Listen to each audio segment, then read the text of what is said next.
came here because I cannot bear to see another child torn into pieces. I'm a mother myself, and it just breaks my heart every day. And really, I can't really think about anything else. And it's really affected me. My daughter she's very young, she doesn't know that she lives in Britain and that I'm Polish, but she knows Palestine and she knows Palestinian flag. It really has shaped our life for the last 2 years, and really it needs to come to an end. The massacres, the starving, it's unbearable.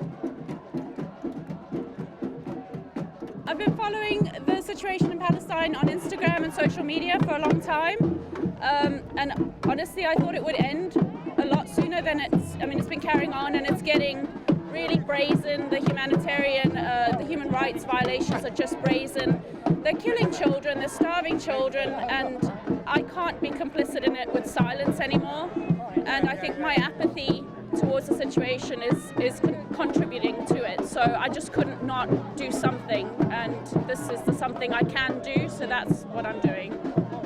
Every single time I turn up to these protests, I'm like, why isn't everyone in the streets every morning screaming for it to all stop? Because we're 19 months into this, and it doesn't seem to matter what Israel do, what people are witness to, nothing is being done. On a grassroots level, people are trying their hardest, but it's not making its way into those that can actually make the difference. Our country, like many other Western countries, are fully complicit and are still aiding and abetting this genocide. So they might be standing up now and posing for photo ops and saying that yes, it's a genocide and it's disgusting and things must change, but it's not enough and it's not making a difference. It was a genocide 19 months ago. There's been issues over there for 77 years. Like, nothing is being done now that matters. They're going to get to the point where there are no children left, there are no humans left, there are no Palestinians left. I'm in touch with people over in Palestine, and before, one of my biggest fears when talking to those people would be that I would check my phone and I'd find out that they weren't there anymore, that they'd been killed. And now the reality I'm having to face is that actually I might actually have to be checking in every day and realising that I'm going to witness them starve to death slowly. And that is probably going to be a lot harder to deal with, because what can you say to someone when they're slowly starving to death? And they keep asking us for help, and we're not giving it to them. Yeah. The public is changing slowly, that they think starvation is not on, because you're starving everybody, and you're starving mostly innocent people. So that they are moving against that, and that's why the politicians may have moved an inch or two as well, because they don't like the fact that they're starving people, and they want that to stop. All of a sudden we're hearing people like Piers Morgan talking about how they are suddenly aware miraculously of a genocide going on almost. His line of questioning, I'll take him as an example, his line of questioning is overnight switched from being completely ignorant of any reality on the ground to suddenly being aware of everything. And he is questioning the Israeli establishment, he's questioning our own establishment. Now why? Well, the reality is that this has all happened very much in tandem with the politicians themselves, an entire narrative across the board which is being pumped out from top down. And I think that's largely because, first of all, the Netanyahu genocide in Palestine is now going into like a final phase. There's every chance that there'll be absolute ethnic cleansing, absolute annihilation of the Palestinians. They also want to pave the way for basically getting rid of, the entire population. The Western politicians obviously can go so far. They can't buy into that agenda of genocide totally, because tomorrow there's going to be a reckoning. And those people who've been involved in this genocide will be brought to justice, they'll be brought to courts. The ICJ, the ICC will have to follow up on all the evidence that exists. So I think a lot of them are just using this as a way of saying, well, actually we were balanced and we did actually call it out, and we were not part of that genocide, because clearly these media corporations have been giving a line in which they've actually totally supported ethnic cleansing, totally supported genocide. It's an orchestrated action. It's also, I think, paving the way for the demise of Netanyahu, so that when Netanyahu is actually blamed for all this, because they're going to pin the blame to him and his cohort, like Ben Gvir and the likes of Smodrich, and they'll blame it on the extremist, if you like, tendency within Zionism. In order for soft Zionism, or perhaps those people who want to justify Israel, still keep it alive and well, keep the ideology alive and well, to be able to continue with a new regime which says that we're a little bit more conciliatory. The reality is, on the ground, nothing will change. Two-state solutions won't work. They won't be feasible. They won't want the Palestinian, heritage Palestinians to return. They won't want to break up Israel. They won't want to prosecute them in the way that they should be, and they won't want the Palestinians to be given the rights that they deserve. So it's an orchestrated effort by establishment to split off certain people in the media and politicians to make it look like they actually had some sort of democratic and, if you like, humanitarian feeling for Palestine. They don't. Stop arming Israel! Stop arming Israel! Stop arming Israel! Stop arming Israel! Stop arming Israel! Stop arming Israel! Everybody's seen the images and everybody's starting to understand being against Israel is not anti-Semitic. And I think that it's kind of, as the news, as people find out more, it's like, why is the media not reporting this? The whole of this mess in the Middle East started from here. It started from here. Nearly 100 years ago, when that land was given away without the right to do so. And 100 years later, we're still protesting for the freedom of Palestine. And today, the entire Houses of Parliament and Big Ben, one of the most iconic sites on the entire planet, was surrounded with red, a red line saying no more arms, and we must introduce embargoes, particularly on weapons, and we must bring in sanctions. Without this kind of pressure, we've seen it in the past, we've seen what happened in South Africa. We have to bring the political pressure, we have to bring the boycotts, we have to bring the arms embargoes, and all of this stuff together. And my message today is that Israel has never, ever been on the back foot like it is today. They must change their mind and their narrative, because the people of Britain have changed their mind and their narrative. Because the people of Britain are delivering their verdict loud and clear. They want this genocide to end, and now and end permanently. They want to see Gaza rebuilt. They want to make sure that the Netanyahu plans of mass transfer and ethnic cleansing is challenged. And the people of Britain also want to see their government putting sanctions, imposing sanctions as per the legal requirements. They want to see their government putting full arms embargo. They want to see suspension of trade, not just trade, all trade, not just trade talks. And they also want to see a free Palestine. They want to see the occupation end. They want to help us and partner with us to build a prosperous, safe country, a country that is based on its very special people that are multicultural, people that are rooted, people that are educated, and people that can build a country that we will all be proud of. Thank you. We're not even really where we need to be yet. That's the reality of it. That's why you've got thousands of people on the street here today. And what we're seeing in Palestine, particularly in Gaza, of course, over the past 2 or 3 nights, is absolutely shocking. And the international community should feel ashamed of themselves for not taking more action. It's all right saying there's been a change in direction. There has.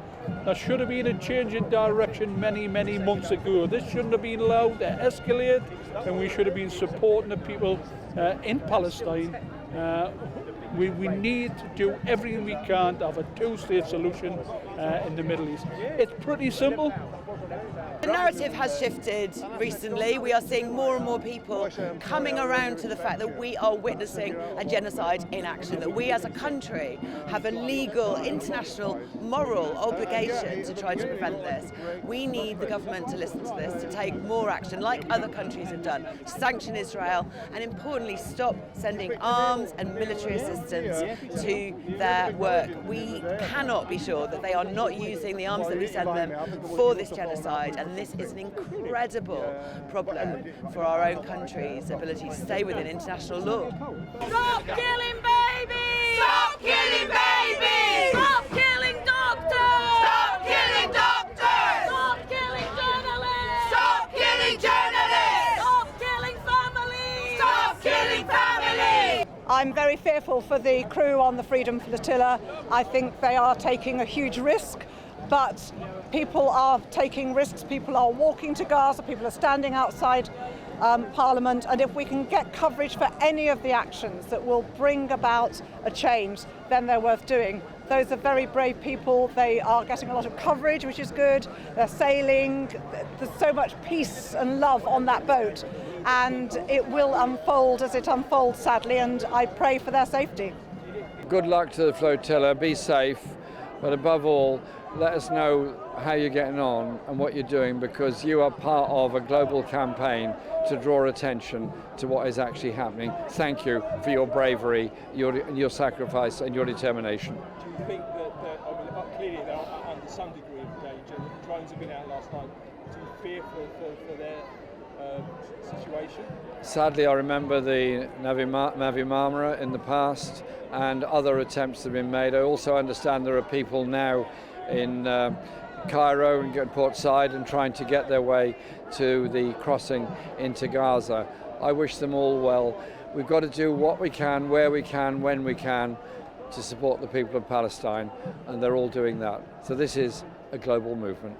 I feel so compelled by what's going on with the Freedom Flotilla, and I just think the symbolism of having Greta Thunberg on there is so immense. The whole world knows her commitment to positive change, to the betterment of humanity and this world.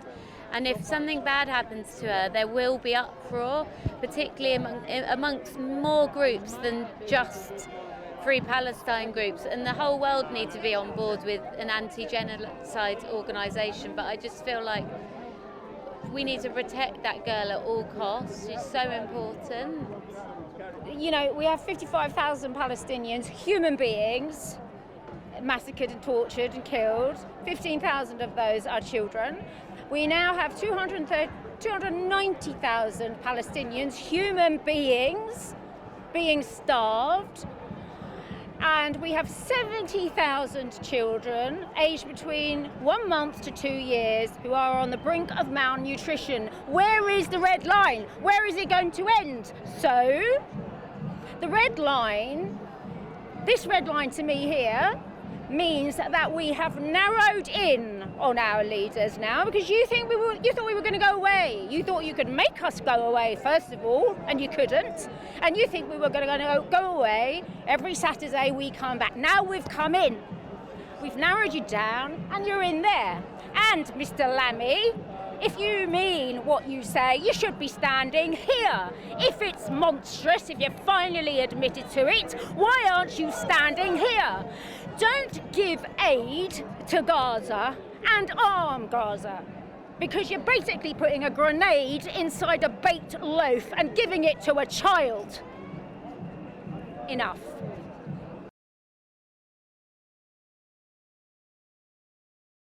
Why is he being arrested?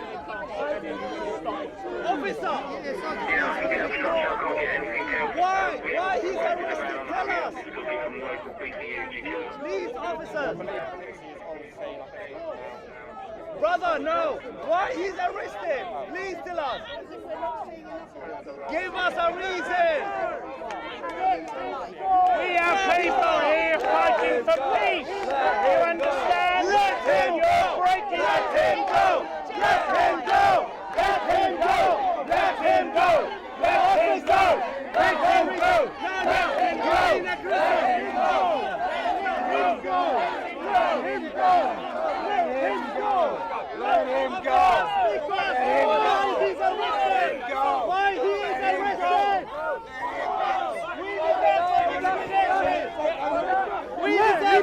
Stand back, stand back, stand back. Don't push, sir.